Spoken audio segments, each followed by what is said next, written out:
Hello, everybody, and welcome back to Ultimate General Civil War with me, Commissar Roach. So, in the last episode, we finished off the Battle of Second Bull Run against Stonewall Jackson. That was a fight. It was an interesting fight.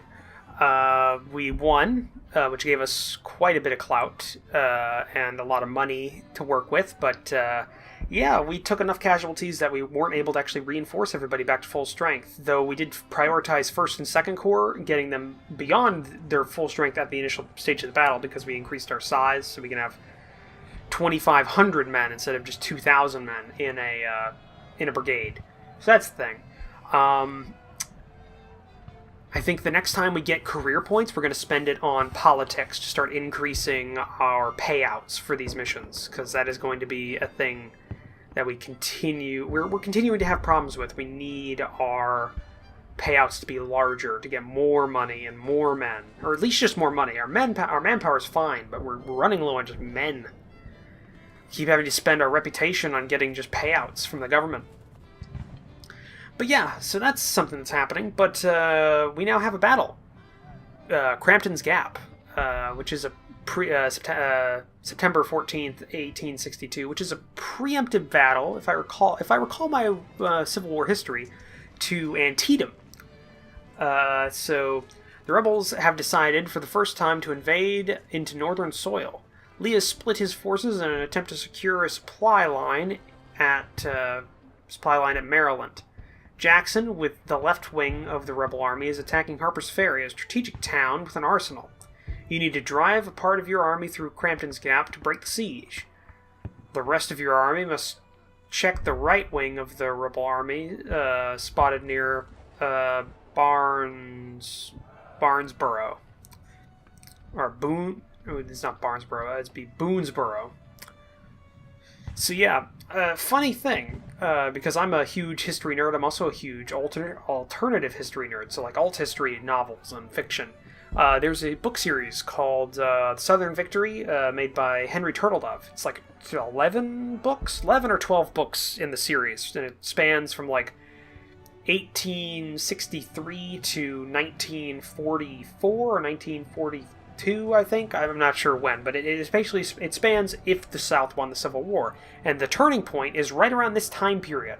Because when Lee did his invasion, he split his army into smaller component factions of his army to decrease the chances of them getting spotted and being brought into like a head-on engagement. McClellan had no idea where Lee was. He was thrown off completely, and he was also a very slow and plotting general, just generally. So what happened in our time, like what actually happened, was that a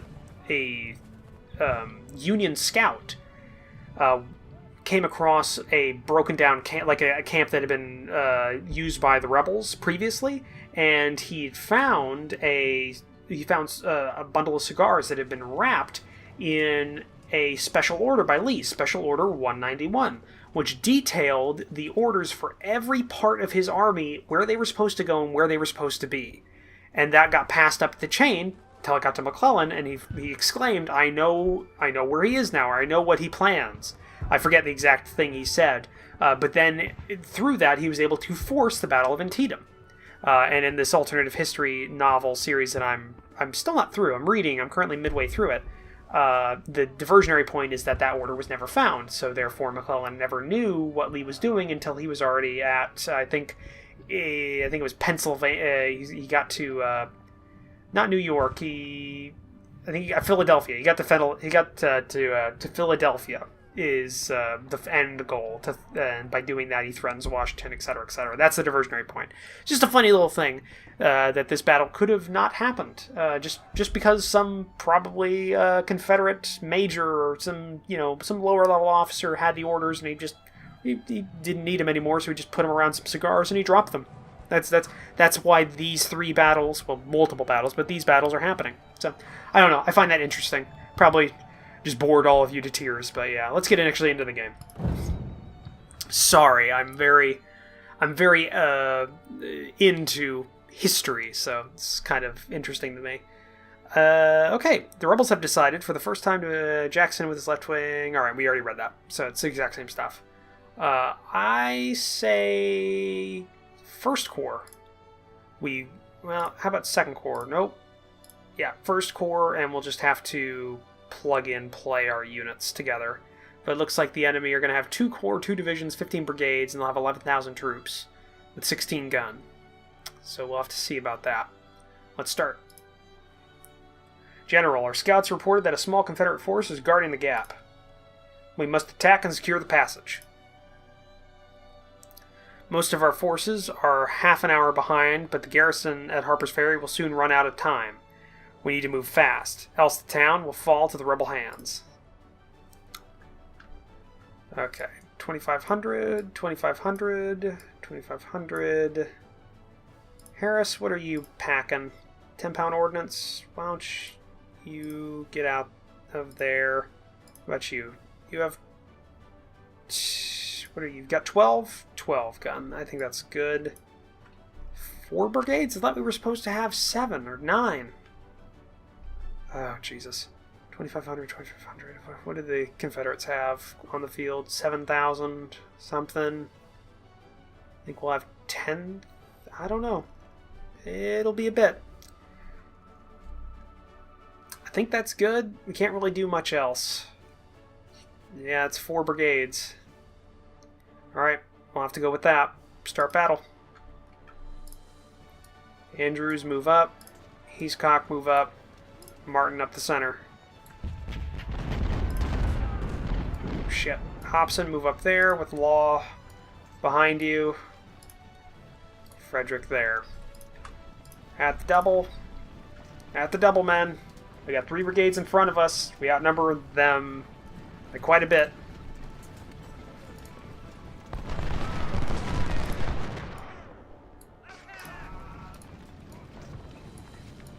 Let's get Martin on the wing.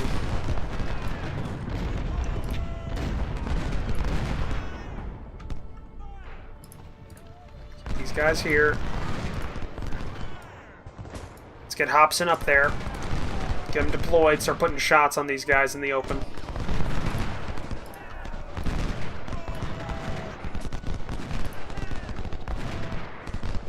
And we'll get Andrews inside more cover.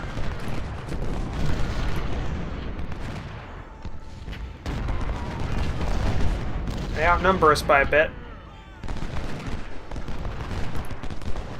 Martin, get where you need to go so we can squeeze Andrews in here. Get him into better cover.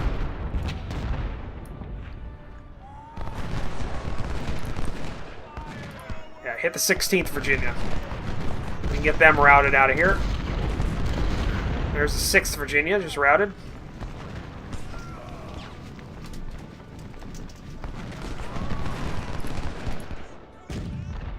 Here goes the 16th.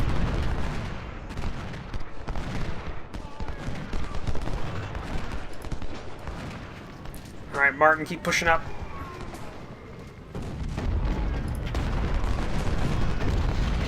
Okay, there goes the 6th.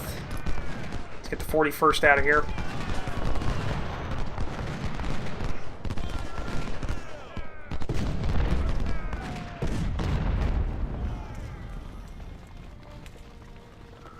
We are outnumbered by a bit here.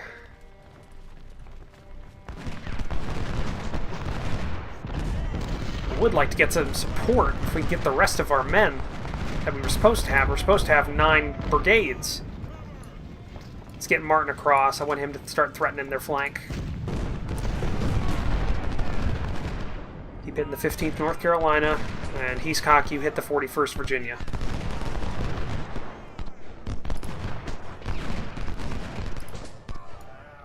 Hobson, get up front. I want you to put explosive shells into them. Okay, Martin, keep moving. Ceasefire, reload.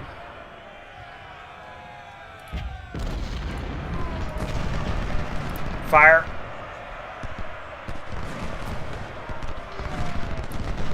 Yeah. Hit that Georgian unit. Alright, our rest of our forces have arrived. Okay, we got Latimer. That's good for skirmishing. What else we got? Carr. Good. Another 2,500. Carr at the double. Looks like we got a couple others moving in. Bennett. Move up.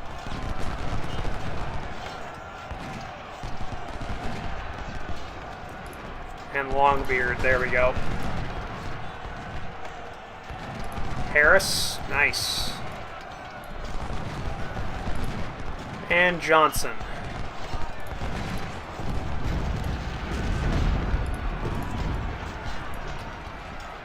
Alright, Heathcock just repulsed the 16th for Georgian.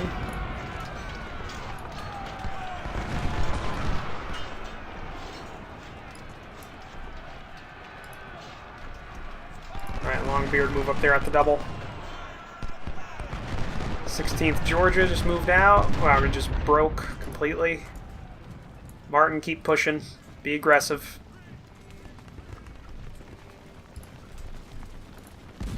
Admir, take your position on this river.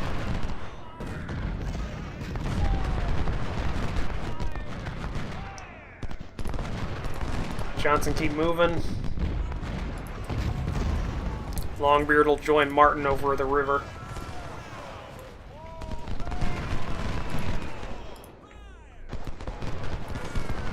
Okay, shift over there. Bennett, you take up this position.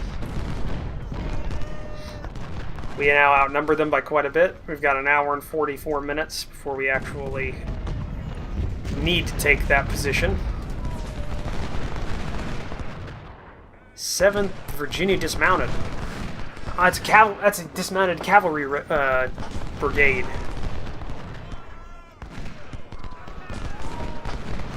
Actually, technically, these wouldn't be brigades. They would be these would be, the way they're named, these would be regiments, which is odd. But I mean, that would explain why they're so small.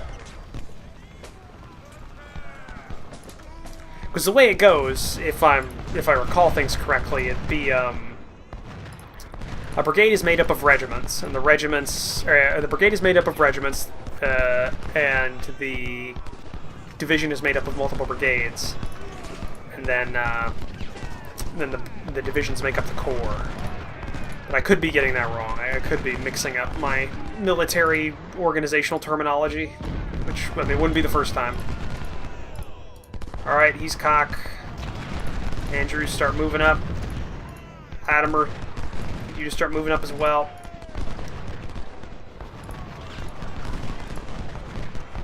Okay, 6th Virginia just routed. Yeah, they're all here.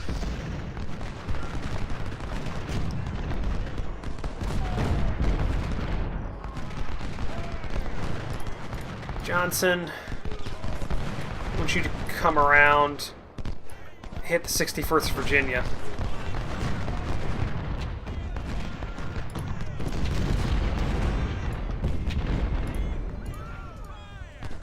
Alright, Latimer.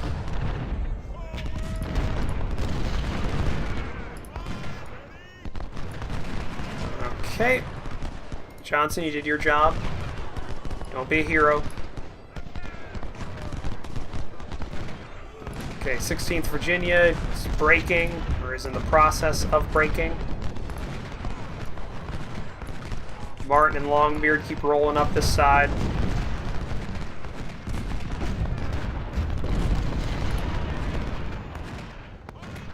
Okay, let's get our artillery near this river bank. Hit the 61st Virginia again. 61st, not 4th. Hit it in the side. Yeah, there we go.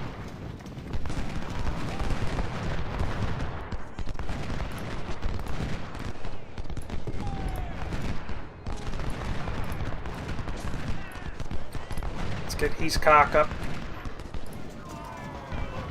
Andrews and Martin keep pushing.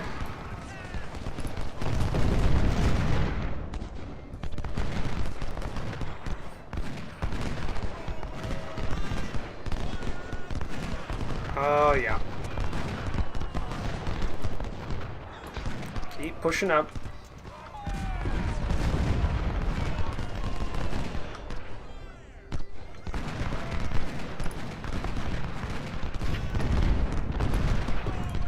hit the 6th Virginia in the back.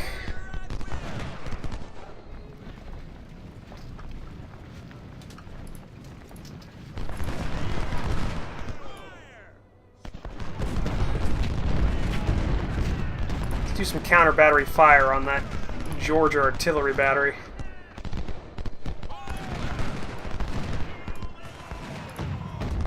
Fire into the 16th Georgia, get them out of there. There we go.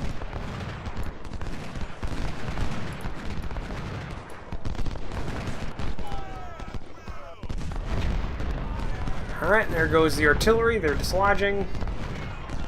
16th Georgia's falling back. Vladimir, get on there just to give me some line of sight.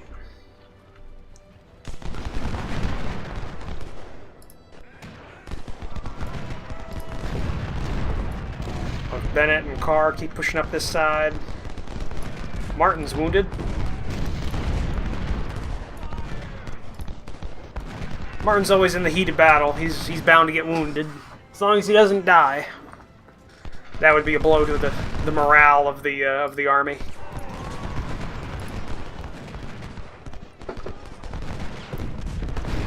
Come on.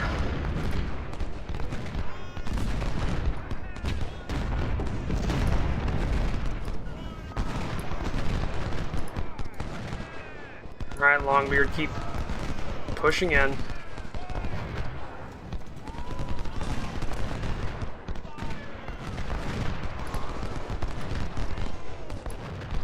Alright, Heathcock, I want you to go around so that we can start rolling up here. Get him semi-surrounded now.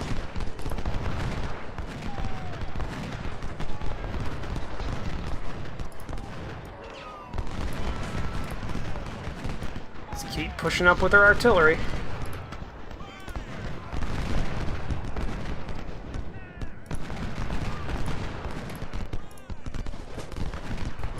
Alright. Let's get the Madmen up there.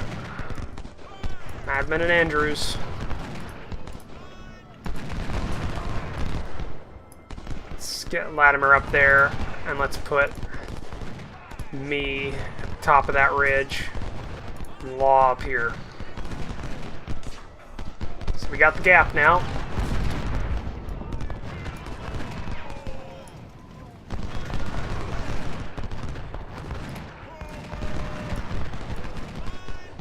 Let's get Heathcock firing at these dismounted. 7th and 2nd Virginia dismounted, yeah. Let's hit both of them.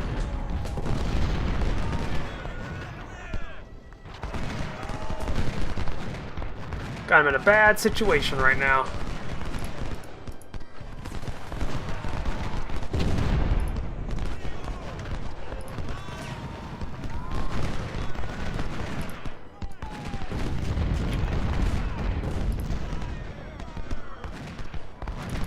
Charge into him. Take those guys out.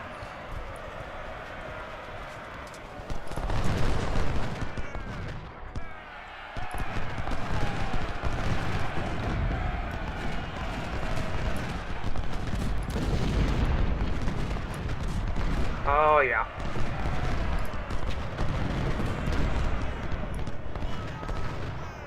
Okay, now we're in a situation where we can put fire into the 7th and 2nd.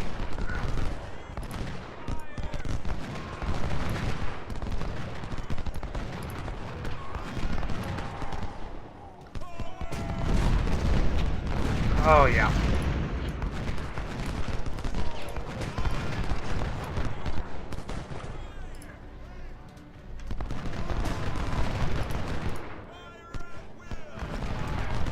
Oh, yeah, this is... Maybe we can get some surrenders here.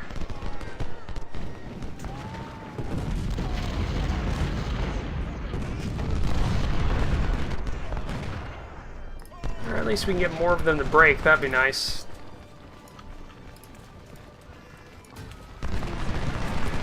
Oh, they did.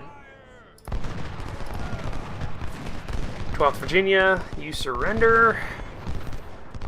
Oh, you just broke entirely.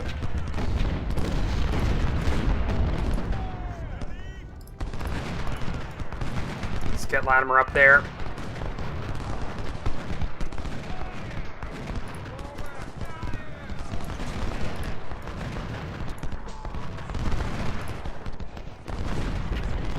Okay.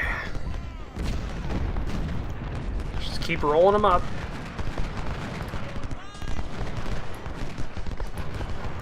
Let's get those wagons over here.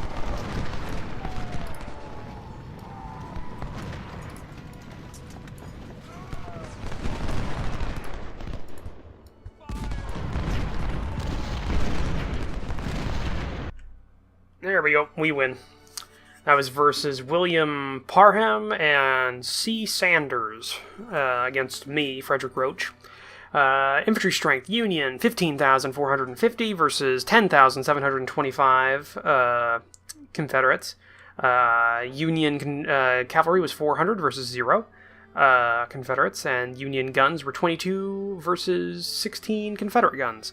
Casualties for the Union was 1,788 infantry, 0 guns, 23 cavalry, versus 5,616 infantry, 11 guns, and 340 missing on the Confederate side. Goals, we won. Kills, Andrews got the most, looks like.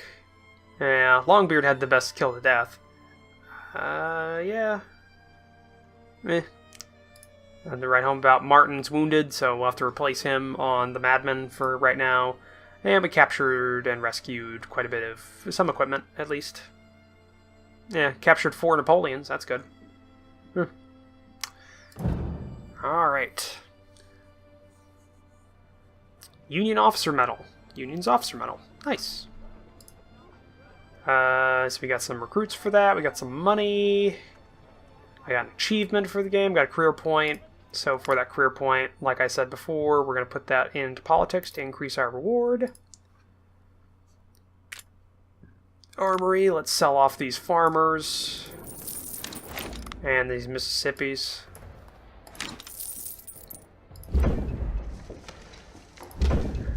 I think that's good. Martin's Madman, let's get you a commander worthy of your name. Put Colonel Randall Morrison in charge for right now. Yeah, didn't take that many casualties either. Alright, so let's just get you back up to full. Same with you. And you. Longbeard as well. And Carr. And Bennett. Johnson needs to go back up. I'm going to put him up to 500. And Lamar took 5 casualties, so we'll bring him up. Chetwin, we'll bring you up to your full.